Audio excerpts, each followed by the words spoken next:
I was not about to come up here alone tonight, guys. I brought my trusty, faithful, potential Bigfoot Sasquatch hunting companion, Cleopatra, with me. Girl, did you see anything up here, huh? You get my 6. Hey, guys. Welcome back to Homesteading Off the Grid. Happy Halloween to everybody. I love Halloween. I know you do too. Halloween is a great thing, but unfortunately, all good things must come to an end. And tonight, our readings from October Night's 31 Tales for the Halloween season does come to an end, as we are reading the final chapter in the book, the final short story, The Ballad of Jim Brown. It's a little bit chilly, so I've got my flannel pajama pants on. Let me grab my copy of the book here.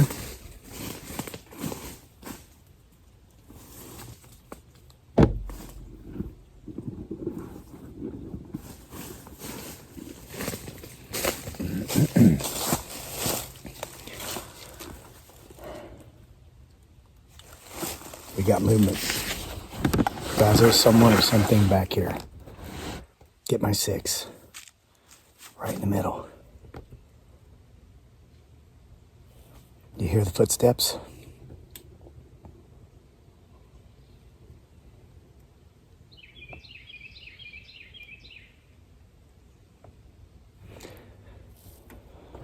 We're not alone here in the woods tonight. So I will do my best not to block your view so you can look for things.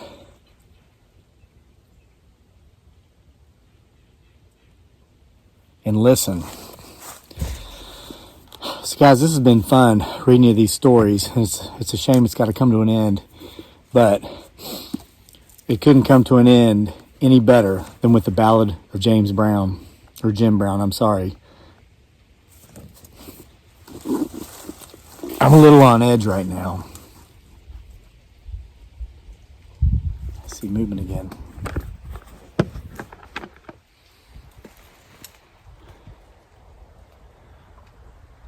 These woods are very much alive.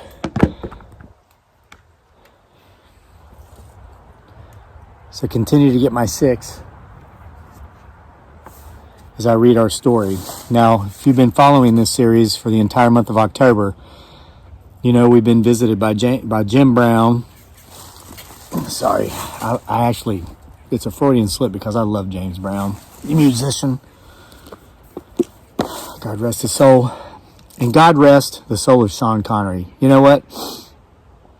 I'm going to dedicate tonight's reading to Sean Connery. He was a wonderful actor, great man. I loved every movie he was ever in. And one of my favorites was a movie called Finding Forrester. You know, I'm a reader, and it was about a writer. I'm a writer and a reader. I know I'm mixing my words up here a bit because there's something back here. I think there might be more than one. So,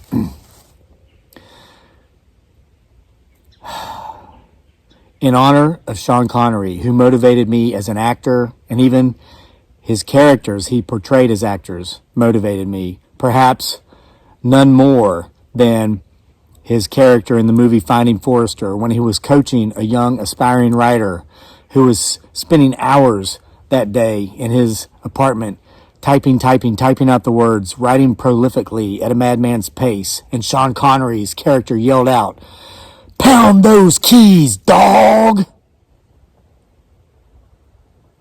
Rarely have I felt as motivated as a writer as when I saw that scene for the first time. At times, during writer's block, and when I feel unmotivated, I will watch that particular scene and I will find motivation. So, Sean Connery, tonight's reading is for you.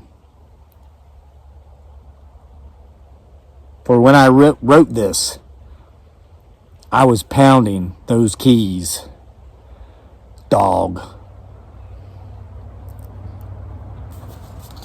October 31, Happy Halloween. The Ballad of Jim, don't call me James, Brown.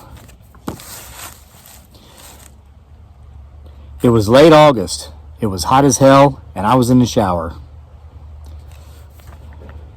I just mown the portion of the yard that my wife usually mows because she was out with friends, and I I wanted her to be surprised when she got home. She'd planned on mowing it that evening, but I didn't want her out there in the heat doing it, so I did it for her.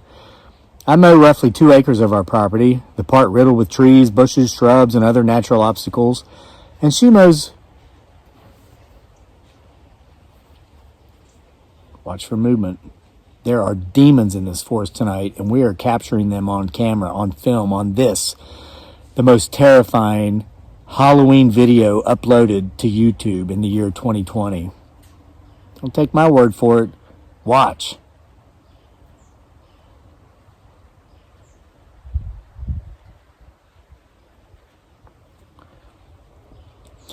So, okay, so I mow it all except for the 1 acre field right in front of our house, which has no obstacles. She does it because she knows I have a bad back and she doesn't want me bouncing around on that riding lawn tractor any more than I need to, which does at times make my back pain worse. She's truly a sweetheart, and sweethearts deserve surprises, like their husbands doing their part of the chores for them while they're gone, and so I did.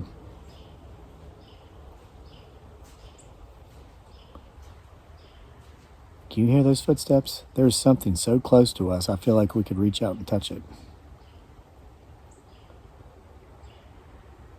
I pulled the shower curtain open to grab the towel after I turned off the water, and egads and gads be, there was that old spook of spooks, Jim freaking Brown, standing right in the middle of my bathroom. "What the hell are you doing, Jim Brown?" I screamed at him. "I came to give you that story I promised I'd give you," he said. "Can't you give a man some privacy, Jim Brown?" I said, making sure to hold the shower curtain in front of me. "Take my hand," Jim Brown said, extending his hand. "Come with me." "Now you listen, you old rascal," I said, feeling very vulnerable as I did. "I done got you figured out. At first I thought you was trying to rob me, but now I'm convinced you're trying to get involved with me in such a way that I ain't comfortable with. Now look, I ain't got no problems with men who lay with other men, but I ain't one of them." "Take my hand," he said again, and when I didn't, Jim Brown stepped forward and he grabbed my left hand, with which I'd been holding the shower curtain, and just as I was about to open my mouth and tell him to let me go, there was a bright flash of light, and then we were no longer in my bathroom. We were in the living room, but things were different. Something walking around behind me, like listening to this story very intently. "What in the hell's going on here, Jim Brown?" I asked, and I couldn't help but notice that I was dressed. I was wearing the exact same clothes I was wearing when I'd mown the lawn, but they were now clean and dry. "Just watch," Jim Brown said. I looked and saw before me 3 men laying, sleeping on the floor. There was a dim glow coming from the wood stove, but so much was different. Sure, we have a wood stove in the living room, but this was not our stove. And all the furniture was gone. Just 3 guys sleeping in what looked like wool blankets on the hardwood floor, and even that was different. It was different boards, just oak slabs. "What's going on here, Jim Brown?" I said. "Where are we?" "We're at Halloween," he said. The year 1904. I couldn't believe my eyes, so I just watched. And as I did, an old dog, which looked to be about an hour away from death, came walking into the room from behind us. Our backs were facing what is now our master bedroom, which is downstairs, and as I looked down, noticing the movement from the dog, I also noticed snoring coming from the...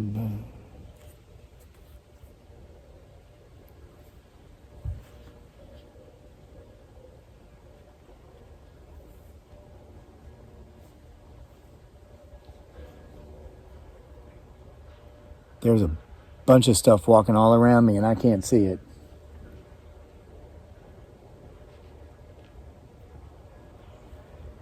But I can feel it.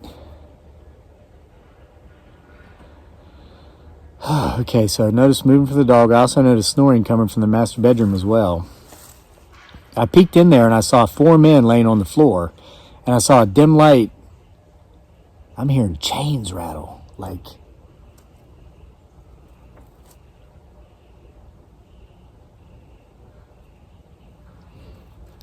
Okay, and a dim light coming from a wood stove inside the room. We do not have a wood stove in that room, though there is a flue from where one used to be. "Daggam you mutt," I heard a gruff voice say in the living room. I turned my head just in time to see some big, burly, and quite filthy-looking son of a gun kick the old dog that had meandered into the living room. The dog let out a yelp, and the big, burly, dirty man rose to his feet and walked out the back door. And that was odd, too. This room leads to a dining room, but during this event, it led only to the back door. It was then that I remembered that the kitchen and dining room both were added onto the house as extensions, not until it happened in the 1950s when these were added. The man went out the original back door and into the dim light of pre-dawn. "What's going on here, Jim Brown?" I said, again, unable to think of anything else to say. "This is your story," Jim Brown said, now looking over at me and taking off that creepy-looking black hat. "This is how I died. This is your interview with a ghost." "What?" I said. At that moment, one of the men who'd been sleeping where our master bedroom is came running out of it. "Dadgum you, Jessup!" he screamed, and then he ran out the back door. "That looked like you," I said to Jim Brown. "That was me," Jim Brown said. Jim Brown and I walked out the back door, and Jim Brown from 1904 was beating the ever-loving crap out of old Jessup. "I told you if you kicked old pup again, I'd wear you out, you inbred son of a devil," Jim Brown from 1904 said, and then he smacked old Jessup one good, hard, and last time right upside the head with a hard right, and old Jessup went back to sleep. But it hadn't been by choice. Jim Brown from 1904 went back into the house for a minute or two, and then he came back out with a carpet bag hanging over his shoulder and that old dog that had been kicked by old Jessup inside the house by his side. Modern-day Jim Brown, my guide, began following his doppelganger from more than a century before, and instinctively I followed with him. We made it halfway across the field to where a mighty oak stood. This, too, was different, because today this mighty oak stands at the edge of the tree line that separates our back meadow from what is now a forest. By the way, that tree I'm talking about right now is right there. Giant red oak. At the time of this story, all of this was field. It was all pasture. Okay, this too was different because today this mighty oak stands at the edge of the tree line that separates our back meadow from what is now forest. But on this adventure, there was no forest within sight. It was nothing but fields that I saw while I looked around, now able to see in the dawn's early light. "You wait right there, you Quaker butt son of a Dickens," a voice came from behind us. We turned and saw that old Jessup had come too. He was tracking 1904 Jim Brown down. "I ain't done with you, boy." Try to brighten this up a little bit. It's getting dark on us. You only get stuck out here in the dark on Halloween, I'll tell you that. All Hallows Eve.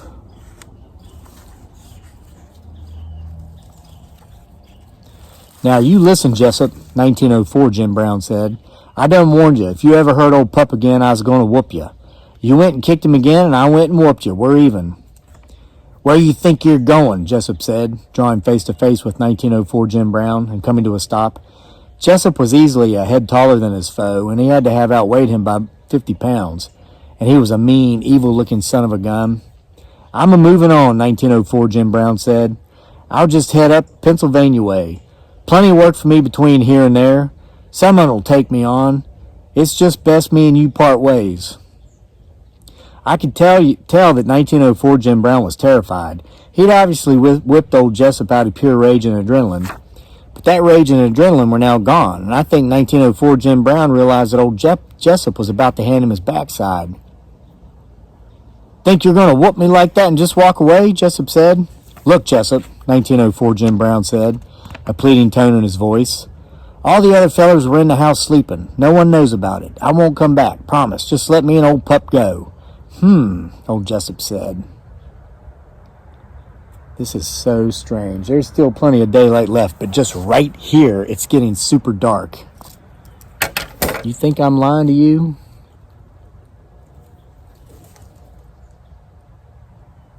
It's like all those times it rains, but only here. What's going on?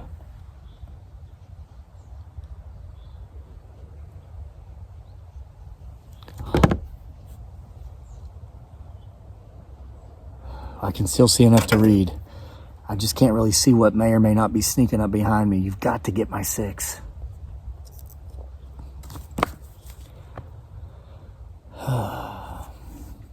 Old Jessup said. Then he looked down.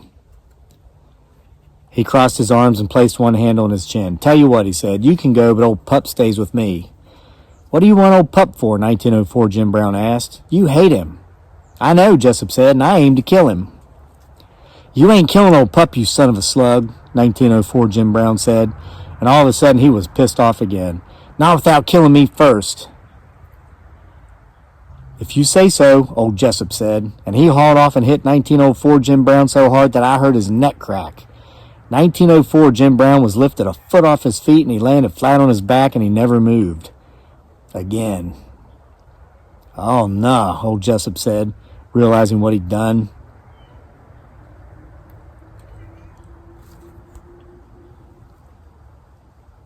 Cleopatra, do you see something?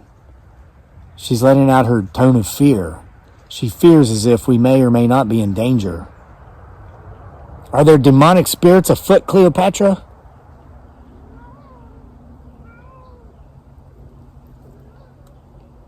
The story must go on.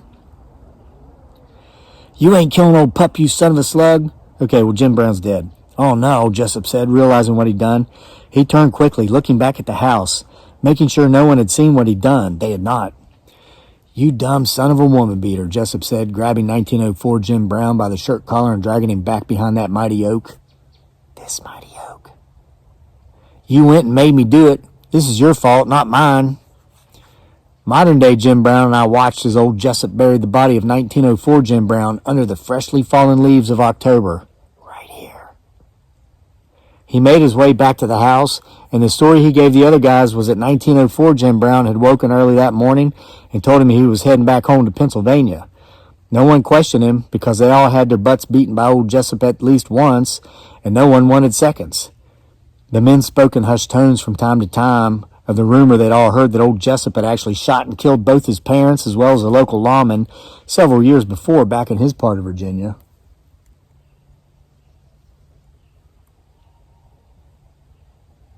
Distant house. What did he do with your body? I asked modern-day Jim Brown while we stood at the base of the oak tree. I noticed so large, it wasn't nearly as large as it is now. I fully believe he intended to bury it, modern-day Jim Brown said, but it wasn't there when he came back later in the day to do it, so after the other men had hit the fields, where was it, I asked. I don't know, modern-day Jim Brown said, and I immediately thought of the legend of Sleepy Hollow. You know, the horseman who came back on Halloween looking for his head. Was Jim Brown coming back all that time looking for his entire body? No, modern-day Jim Brown said with a chuckle when I ran this idea by him. Something dragged it off. I know that. I just don't know what. What do you mean, what? I asked. If I knew, I'd tell you, he said, and he looked at me. It looked like an animal, but it was no animal like I'd ever seen. It didn't happen to walk on two legs, did it? I asked. Modern-day Jim Brown looked down, concentrating hard on pulling up a memory. I've had visions, he said, of what took my body. But they're never clear. They're fuzzy, like not quite in focus, but yes, he said, I do believe this animal walked on two legs. But what happens next is what I believe will interest you the most, he said. He then snapped his fingers, and it was almost dark, twilight. Guys, I'm telling you, there's something going on right here. Let me show you how much daylight is actually left in the day.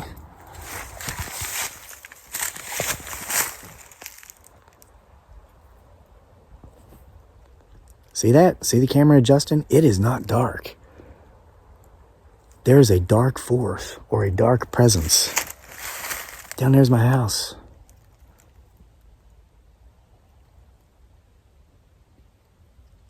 The veil is shrouding the light right here.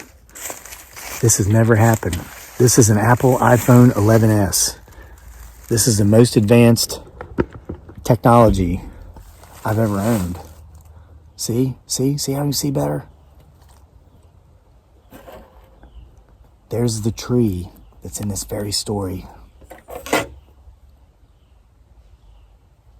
And you notice the darkness is falling yet again. We may or may not be in the presence of demonic forces right now. I just heard a tree knock.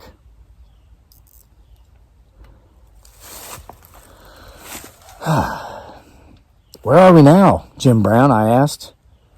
We're still here, he said, Halloween 1904, but we need to walk across the way there. He pointed across the road from my house, and there appeared to be quite a ruckus going on over there. Today, there's an old farmhouse standing there that was built a few years after our house was built in 1903. But on this trip that old rascal Jim Brown had taken me on, there was no house.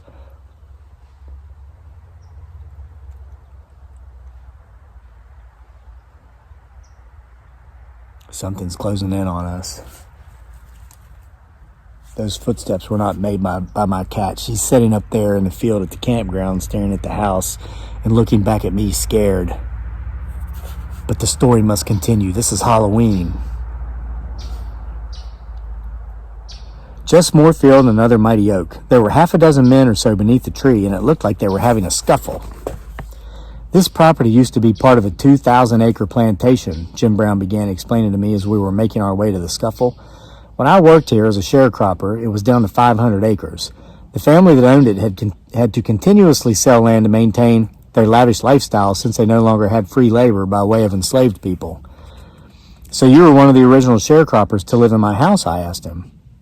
One of the first to live here.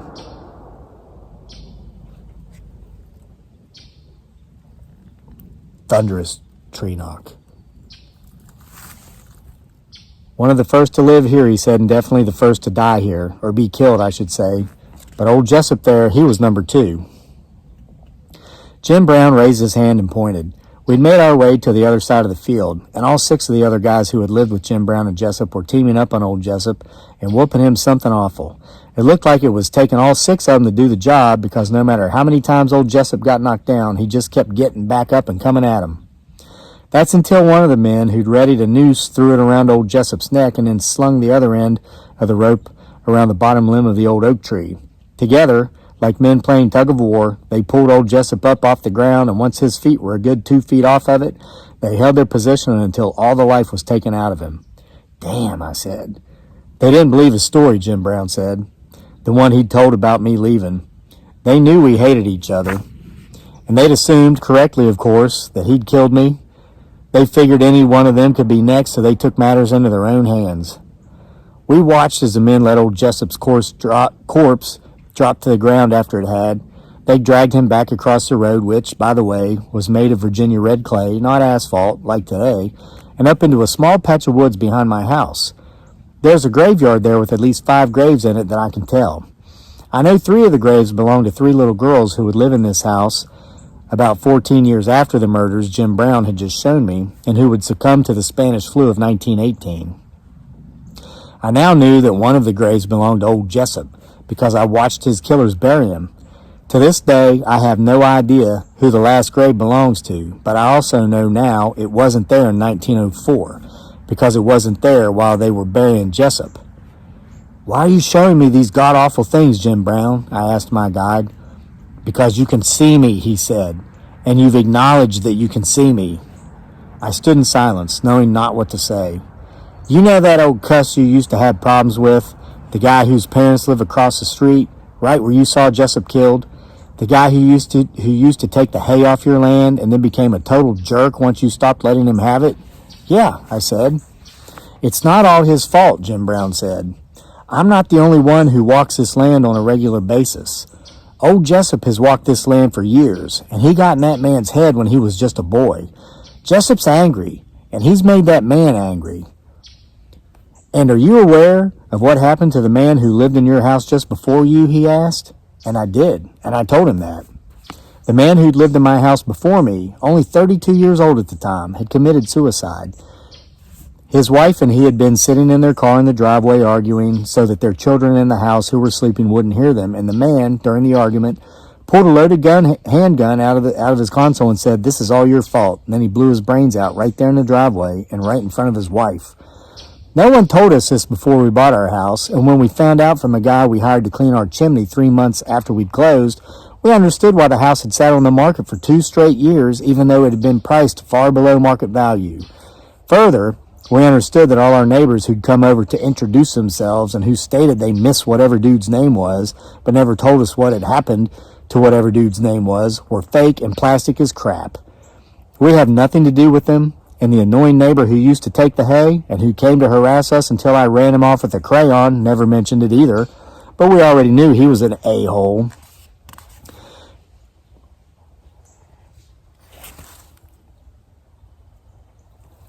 They're getting closer. Jessup had gotten in his head, Jim Brown told me, the guy who killed himself. That brings up another good point, I said. There's been times you've come around, like all the times you've come around, when I've gotten angry for no reason whatsoever. There's been a couple times I thought you and me was going to get in a fight because I just felt so angry. I'm sorry about that, Jim Brown said. I guess I'm still angry. I died a violent death. To my knowledge, I wasn't given a proper burial. No one knew where I'd gone, and to be honest with you, there wasn't anyone in my life who cared enough to come looking for me. No need to apologize, I said. I've been through the same crap too. We stood in silence as we watched the men who killed old Jessup throw the final shovel of dirt over his grave. And I have to let you know, Jim Brown said, there's more than just me and old Jessup roaming around here. This land has known pain, anger, and death for longer than you can imagine. I know there were Native American Indians living here 14,000 years ago, I said, trying to impress Jim Brown with my knowledge. I researched it. Ha, he said, throwing his head back in laughter. That doesn't even scratch the surface. How do you mean, Jim Brown? I said. Tens of thousands of years before that, there were people here, he said, and they were doing the cruelest of things to each other that you could imagine. And their spirits are still here, many of them. And those Indians you talk about, same thing. And the enslaved people who were worked until they dropped dead and then were buried all over these fields in unmarked graves. And all the murders that have gone on in the past century that no one knows anything about. Bodies buried all over these old farmlands, scattered throughout this country, throughout these mountains, and throughout this entire country. Should have read throughout this county, throughout these mountains, and throughout this country. Hold on, Jim Brown, I said. You're scaring me. Then stop looking, he said, or you'll see it. You'll see it all. You're going to see exactly what you're looking for. And all the other empaths and people you've taught to do what you can do, they will see and they will hear. And unless they're prepared for a lifetime of nightmares, they've got to stop looking. Further, Jim Brown continued, and most dangerously, if you acknowledge them, and they see that you acknowledge them, you'll never get rid of them. Just like that annoying farmer across the road and the guy that killed himself in your driveway have never been able to get rid of old Jessup. What I will tell you is never go to bed angry. That man and his wife should have fixed things, but they didn't, and it gave old Jessup an end, and he fixed things for them in the worst kind of way.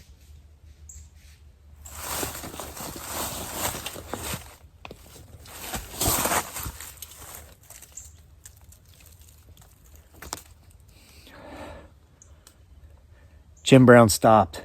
He had to catch his breath. He'd really gotten worked up while saying all he'd said. The veil is thin, and it's getting thinner, he said, as time goes on. But always remember one thing and never forget it.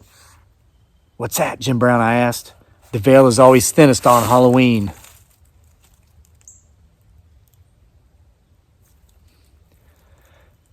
With that, Jim Brown reached out and grabbed my hand. He said, just one more thing. Sure, Jim Brown, I said, anything. Take care of old pup.